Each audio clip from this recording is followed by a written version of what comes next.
और साला मूर्ति बचैबो।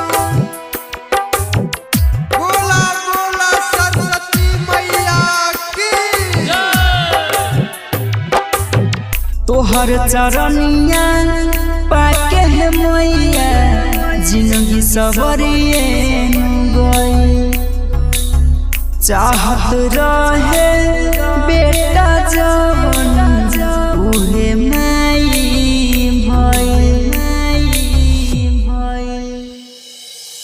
सुनो है मैया हंसली, सुनो है मैया बिना रहली।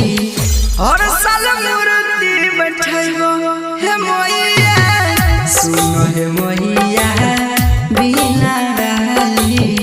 और साल मूर्ति बैठैबो हे मैया, और साल मूर्ति बैठैबो।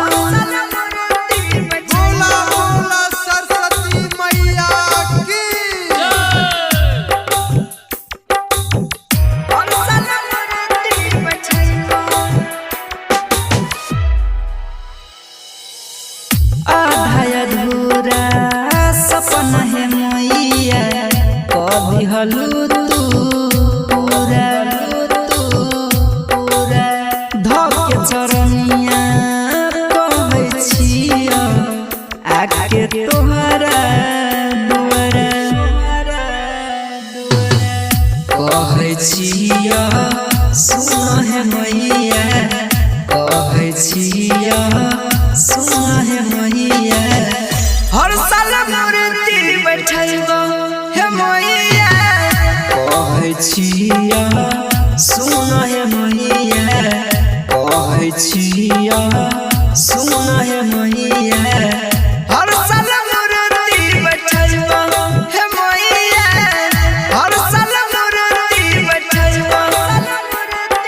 बोला बोला सरस्वती मैया की मन के लालसा तू ही पुरैला, सब दिन करी जिज्ञासा।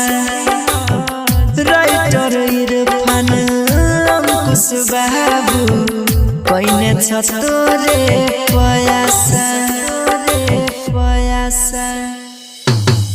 कहै छियो सुनो है मैया, कहै छियो सुनो है मैया।